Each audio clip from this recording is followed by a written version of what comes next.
Deepika Ibrahim and welcome back to Deepika की दुनिया। So yes, हो गया है, थोड़ी शाम हो गई है, करीब 4-4:30 बज रहे हैं और मैं अभी नीचे वाले फ्लैट पे। एक्चुअली आजकल ना रूटीन हो गया है कि सुबह उठो और चाय पीने, ब्रेकफास्ट करने नीचे ही आते हैं क्योंकि किचन यहीं है, तो ऑब्वियसली यहीं पे ईजी रहता है। फिर ऊपर जाओ, नहा धो के वापस नीचे आ जाओ क्योंकि किचन में कुछ कुछ काम हो रहा होता है, खाना बन रहा होता है, हज़ार चीज़ें, तो इसलिए यहीं पे ज़्यादातर वक्त बीतता है। इसलिए हमने टेम्प्रेरी काफ़ी सारी यहाँ पे सेटिंग कर दी है। ये एक टेम्प्रेरी फोल्डेबल बेड जो है वो यहाँ पे रख लिया है हमने, ताकि लेटने का मन करे तो लेट सकते हैं।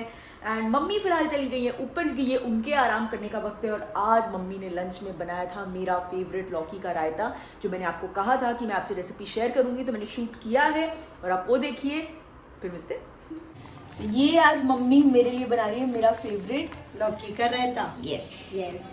ये अभी हमने क्या किया मम्मी? पहले इसको घिसा है, लौकी को छील के घिस के अभी इसको बॉईल करना है। अभी बॉईल करने के बाद अभी ये ऐसे गल गई है, ये देखो। अभी इसको छान लेना है, छान के इसका पूरा पानी निकाल। वो हाथ से जो हम ऐसे ऐसे करके निकालते हैं पहले छाननी में, क्योंकि अभी गर्म होगा। गर्म है, हाँ। जब वो थोड़ा ठंडा हो जाएगा फिर उसके ऐसे पूरा स्क्वीज करके एक प्लेट में रख देना है। ठीक है। फिर दही में वो स्टेप बाय स्टेप दिखाएंगे। ठीक, इतना तक अभी करना है। ठीक, ये हो गया अभी। ओके। इसको हम छानेंगे।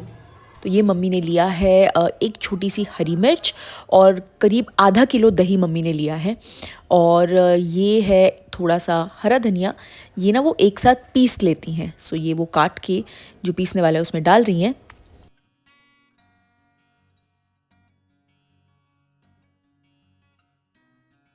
और फिर ये जैसे कि मैंने बताया 1/2 kg कर्ड लिया है, तो इसको मम्मी थोड़ा सा पतला करके रख रही हैं। बहुत पतला भी नहीं करना है, लेकिन बहुत थिक भी नहीं होना चाहिए और लम्ब्स भी चले जाने चाहिए।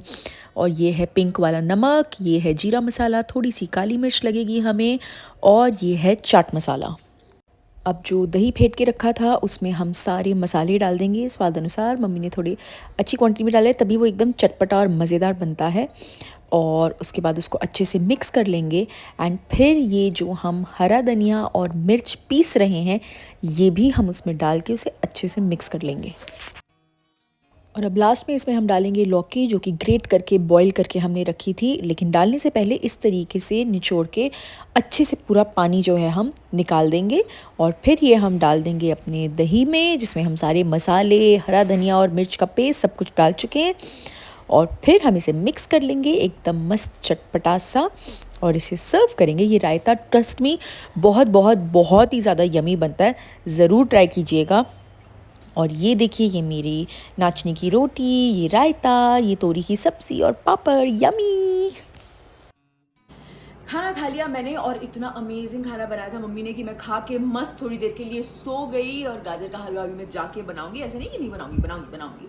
लेकिन उससे पहले मैंने मम्मी के लिए ना कुछ मंगाया है, तो मैंने सोचा मैं आपको वो दिखा दूं कि काफ़ी फायदे की चीज़ है, बहुत ही अच्छा प्रोडक्ट है, जो कि है ये है प्लम की रेटिनॉल रिन्यूइंग नाइट क्रीम। सो हम सबको अपनी स्किन का ख्याल रखना बहुत ज़्यादा अच्छा लगता है, एंड रेटिनॉल स्किन के लिए कितना फ़ायदेमंद है ये तो हमने बहुत सुना है, पर वो एग्जैक्टली क्या करता है और क्यों फ़ायदेमंद है ये मैं आपको जल्दी से बताती हूँ। अगर आप 25 इयर्स एंड अबव हैं तो आपको रेटिनॉल यूज करना चाहिए। रेटिनॉल एक विटामिन ए का डेरिवेटिव है, जो कि हमारी स्किन में जो गिरते हुए कोलेजन लेवल्स हैं उनको इम्प्रूव करता है। उसका मतलब है कि आपके फाइन लाइंस, रिंकल्स और जो एज स्पॉट्स आते हैं, इन सब को कम करने में बहुत हेल्प करता है। एंड आपको पता है lower collagen levels and elastin fibres के कम होने का क्या मतलब है? उसका मतलब ये है कि आपकी स्किन जो इलास्टिसिटी है वो लूज करने लगती है, उसकी सपलनेस लूज करने लगती है, एंड एज अ रिजल्ट बहुत सारे रिंकल्स एंड बहुत सारी सैगिंग होने लगती है आपकी स्किन पे। इसीलिए मैंने ये सोल्यूशन ढूंढा है अपनी मम्मी के लिए, जो कि है रेटिनॉल क्रीम। और इसकी और एक बहुत अच्छी बात ये है कि ये इंडिया की फर्स्ट 100% वीगन ब्यूटी ब्रांड से है, जो कि है प्लम गुडनेस। तो जब आप इस क्रीम को रात को लगा के सो जाओगे ना, तो ये आपकी स्किन को अच्छे से रिपेयर करेगा, रिन्यू करेगा और एकदम हेल्दीएस्ट वे में आपकी स्किन को रिस्टोर कर देगा। और इसके जो इंग्रेडिएंट्स हैं वो तो कमाल के हैं ही। सबसे पहले है रेटिनॉल, उसके साथ साथ जो और सपोर्टिंग इंग्रेडिएंट्स है ना वो भी एकदम power packed anti ageing ingredients हैं, जैसे कि बाकुचियोल एंड बिसाबोलोल, जो कि बूस्ट करते हैं कोलाजन प्रोडक्शन एंड रिड्यूस करते हैं साइंस ऑफ एजिंग, जैसे कि wrinkles, fine lines, age spots and sagging dull skin. So सबसे पहला इंग्रेडिएंट जो इसमें है वो है रेटिनॉल, जो कि है 0.5%, जो हेल्प करता है कोलाजन प्रोडक्शन इंप्रूव करने में। उसके साथ साथ रिस्टोर करता है स्किन की elasticity, bounce, resilience and youthfulness. और ये जो 0.5% कॉन्सेंट्रेशन है ऑफ रेटिनॉल, ये बिल्कुल बिगनर फ्रेंडली है और बहुत सेफ है फॉर डेली यूज। और इसके साथ साथ इसमें है 0.5% बाकुचियोल एंड 0.8% बिसाबोलोल। ये जो कॉम्बिनेशन है ये हेल्प करता है बूस्ट करने के लिए the age fighting benefits of retinol, जो कि मैजिकली इंप्रूव करता है the look and feel of uneven skin tone and texture. So ये देखिए, अब स्क्रीन का टेक्सचर देखते हैं। ये पूरी तरह से नॉन ग्रीसी है। ये देखिए 100% वीगन है एंड बिल्कुल फ्रेग्रेंस फ्री है। और इसके साथ साथ आप ये प्लम का रेटिनॉल फेस सीरम भी ट्राई कर सकते हैं, जो भी काफ़ी ज़्यादा हेल्पफुल होगा। तो चलिए, मैं तो अपनी मम्मी को ये देने वाली हूँ रोज रात को लगाने के लिए, और वो सुबह जब उठेंगी तो एकदम soft, supple and glowing skin के साथ उठेंगी। आप लोग भी ज़रूर ट्राई कीजिए और अपनी स्किन को अच्छा बनाइए। इसे परचेज करने का जो लिंक है मैंने डिस्क्रिप्शन बॉक्स में दिया हुआ है, और मेरा coupon code Deepika DIPIKA use करना ना भूलें फॉर 10% ऑफ। और चलिए देखते हैं हम मम्मी क्या कर रही हैं। और ये देखिए, जैसे कि मैंने कहा था ये उनका स्लीपिंग टाइम है, तो आराम से सुकून से इतनी क्यूटली यहाँ पे सो रही हैं। इन्हें डिस्टर्ब नहीं करते हैं। चलिए नीचे चल के हम गाजर का हलवा स्टार्ट करते हैं। सो ये रही मेरी गाजरें फॉर गाजर का हलवा। ये 3 किलो गाजर है जो मैंने छील ली हैं, और इसे अब हम ग्रेट करेंगे अच्छे से। सो ये देखिए गाजर हो गई है ग्रेट। मैंने फूड प्रोसेसर का इस्तेमाल किया है ग्रेट करने के लिए। आप चाहें तो हाथ से भी कर सकते हैं, वो बहुत टाइम लगता है और बहुत मेहनत लगती है। और यहाँ पे मैंने एक बर्तन ले लिया है, इसमें कुछ नहीं डालना है। सबसे पहले इसमें हम ये ग्रेटेड गाजर डालेंगे, और काफ़ी देर तक जो गाजर का पानी है वो हमें पूरा सुखाना है। और इसमें हम डालेंगे इलायची पाउडर। यहाँ पे इलायची पाउडर डालना ज़रूरी है ताकि शुरुआत से ही इलायची का जो फ्लेवर है वो थोड़ा सा रचता चला जाए। अब देखिए, जैसे जैसे आप इसे मिक्स करेंगे और ये कुक होगा ना, वैसे वैसे गाजर का कलर जो है वो धीरे धीरे बदलता चला जाएगा। आपको अभी भी समझ आ रहा होगा जैसे जैसे मैं मिक्स कर रही हूँ वैसे। सो थोड़ी देर के लिए इसे ढक के हम कुक होने देते हैं। उसके बाद ये देखिए, जैसे कि मैंने कहा था, धीरे धीरे जो गाजर है वो ना स्टीम होती है और उसका कलर जो है वो बहुत ही खूबसूरती से ऑरेंज होने लगता है। पूरे वक्त यहाँ खड़े रहने की ज़रूरत नहीं है। फ्लेम आप लो हाई कर सकते हैं, लेकिन ध्यान रखिएगा नीचे बिल्कुल भी नहीं लगना चाहिए। ये पानी जो है एकदम अच्छे से सूख गया है, और ये देखिए गाजर का ना कलर भी ऑरेंजिश हो जाता है, और आपको समझ में आ जाएगा कि पूरी तरह से पक गई है गाजर। और इस टाइम पे ना जैसे थोड़े बड़े बड़े ऐसे टुकड़े रह जाते हैं ना, आप वो भी हटा दे सकते हो। तो अब हम इसमें मिल्क डाल देंगे। यहाँ 3 किलो गाजर में मैं 1.5 लीटर फुल फैट मिल्क डाल रही हूँ। इसमें डाल दिया है दूध, और अब हमें इसे आराम से जो है पकाना है। ये जो दूध है ये पक पक के जो है एक तरीके से मावा बन जाता है, तो इसलिए आपको मावा डालने की जरूरत नहीं है, और बहुत यमी बनता है। सो गाजर का जो हलवा है, and in fact a lot of Indian sweets ज़्यादा कॉम्प्लिकेटेड नहीं होते, स्पेशली जब भी हम हलवा बनाते हैं। सिर्फ उसको भूनना और बहुत पेशेंस का काम होता है, क्योंकि हर एक स्टेप बहुत ज़्यादा वक्त लेता है। तो गाजर के हलवे में भी यही बात है कि अब जब ये पूरा धीरे धीरे पकेगा तो उसमें बहुत ज़्यादा वक्त जाएगा। आप एकदम हाई पे भी फ्लेम नहीं रख सकते, एकदम लो पे भी नहीं रख सकते। चेक करते रहिएगा, कम ज़्यादा करते रहिएगा। तो अभी मैंने इसे रख दिया है कुक होने।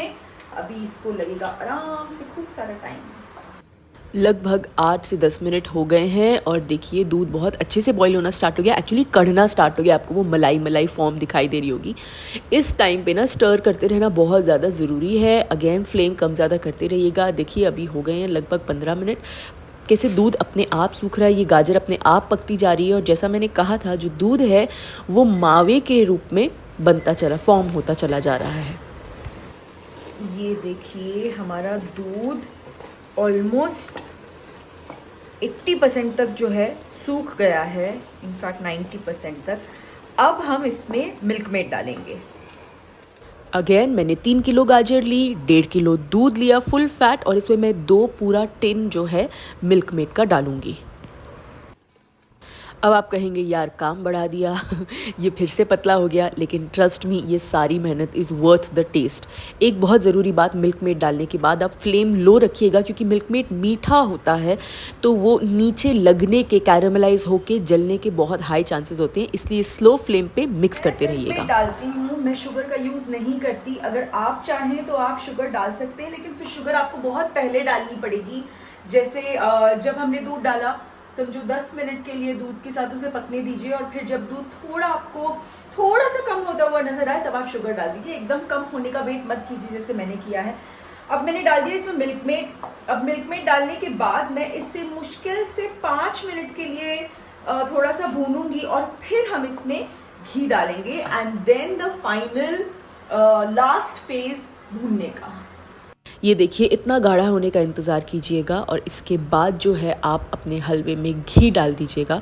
मैं अभी घी अंदाज़न थोड़ा थोड़ा करके डाल रही हूँ, क्योंकि वो अंदाजे से ही डलता है, पहले डालिए, क्योंकि घी अगर करेक्ट मात्रा में नहीं हुआ तो आपका हलवा भुनेगा नहीं, और अगर ज़्यादा हो गया तो वो जब बनने के बाद आप खाओगे तो मुंह में पूरा घी घी आएगा, वो भी अच्छा नहीं लगता है। इसे थोड़ा सा डालिए, उसे कुक कीजिए, फिर अंदाज़न थोड़ा और डालिए। ऐसे कर करके आपको प्रपोर्शन अपने हिसाब से रखना पड़ेगा। घी डालना ज़रूरी इतनी जल्दी इसलिए हो जाता है, जैसे कि मैंने कहा कि मिल्क मेड इज़ स्वीट, और वो स्वीटनेस की वजह से हलवा आपका नीचे लगने लग जाता है। तो वो चीज़ को अवॉइड करने के लिए, एंड ऑफ कोर्स हमारे हलवे को अच्छी तरीके से भूनने के लिए, ये आपका लास्ट स्टेप है, विच इज़ एडिंग घी। सो ये देखिए साइड से घी छोड़ दिया है हलवे ने। अब मैं इसमें अपने पसंद के कटे हुए ड्राई फ्रूट्स डाल रही हूँ। आप चाहे इसे अवॉइड कर सकते हैं, आप चाहे जो डाल सकते हैं। मैंने घी डालने के बाद 2 बार थोड़ा थोड़ा और ऐड किया था। इन ऑल मैंने करीब आधा घंटा ये हलवा भूना है, स्लो हाई करके। मैं हटी नहीं हूँ गैस के बगल से।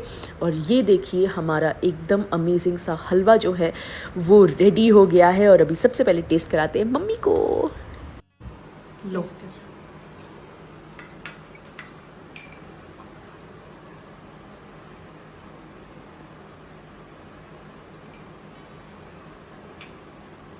बहुत बढ़िया है। पंजाब की याद आ गई। पंजाब में ऐसा ही हलवा मिलता था हमको, बिल्कुल। मेरी मम्मी को मैं बोलती होती थी, बिल्कुल वही टेस्ट है दीपिका, 100% वही टेस्ट। चलो तो ना मतलब चीनी ज्यादा है ना घी ज्यादा है, एवरीथिंग इज ऑलराइट। बहुत अच्छा है। चलो आज घी भी बिल्कुल सही पड़ा है। ये देखिए घी भी बिल्कुल सही पड़ा है, ऐसे भी नहीं कि बहुत ज़्यादा हुआ हो। तो मैंने और मम्मी ने अंदाजे से मिलके बनाया ना, तो 2 लोग होते हैं तो वो और अच्छे से आपको प्रपोर्शन मिलता है। तो चलिए अभी हम इसे थोड़ी देर ढक के रख देंगे। हाँ। आपको भी और खाना है, फिर बाद में खाएंगे। बाद में खाऊंगी। आज कुकिंग के चक्कर में बहुत लेट हो गया कि हम लोग नीचे ही हैं, वरना इस वक्त तक तो हम लोग ऊपर जाके अपना बिग बॉस देख रहे होते हैं और खाना खा रहे होते हैं, मैं और मम्मी। पर कोई बात नहीं, वर्थ इट, क्योंकि उतना अच्छा बना है। बिग बॉस मिस किया चलेगा, पर ये मिस नहीं करना है, बहुत टेस्टी है। तो अभी हम इसको थोड़ी देर यहीं रख के जाते हैं, ऊपर थोड़ा मुँह हाथ धोते हैं, चेंज करते हैं, फ्रेश होते हैं, खाना खाते हैं, उसके बाद ये खाने आएंगे। और गाजर का हलवा वैसे मुझे तो सबसे ज्यादा आदत है अगले दिन उसको तवे पे ना थोड़ा सा जला के खाने की, तो वो और भी ज्यादा यमी लगता है। सो खैर चलिए अभी ऊपर चलते हैं।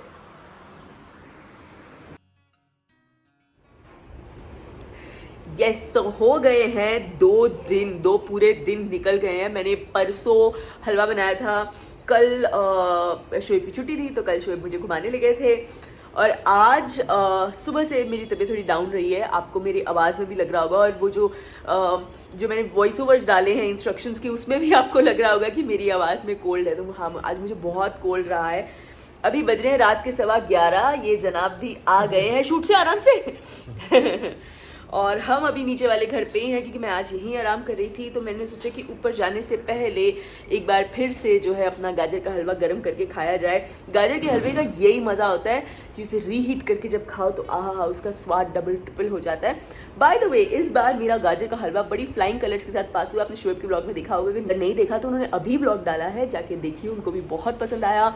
अम्मी सबा को भी बहुत पसंद आया, एंड सबसे मतलब देव भैया ने भी खाया, उनको भी बहुत पसंद आया। और सबसे वो चीज़ कि ये इस सीज़न का हमारे घर में पहला गाजर का हलवा बना है। सो ये चीज़ें एक रिचुअल होती है ना कि मौसम आता है, तो जैसे आम का मौसम आता है तो आम का पन्ना बनेगा या मैंगो मिल्क शेक बनेगा, वो सारी चीज़ें हैं। Now I am waiting for mangoes. Okay, anyways चलिए, सो मैं इंजॉय कर रही हूँ अपना गाजर का हलवा। एक आज पूरा दिन तबीयत थोड़ी डाउन थी, जैसे मैंने बताया, इसलिए मैं इतना लेट ये ब्लॉग कंप्लीट कर रही हूँ। अगर प्लीज़ ये हलवा आप ट्राई कीजिएगा, अगर आपको अच्छा लगा हो, अगर आपके घर पे भी सबको पसंद आया तो मुझे बताइएगा, और इस व्लॉग को प्लीज़ लाइक कीजिएगा, शेयर कीजिएगा, दीपिका की दुनिया को सब्सक्राइब कीजिएगा। Love you all guys, bye.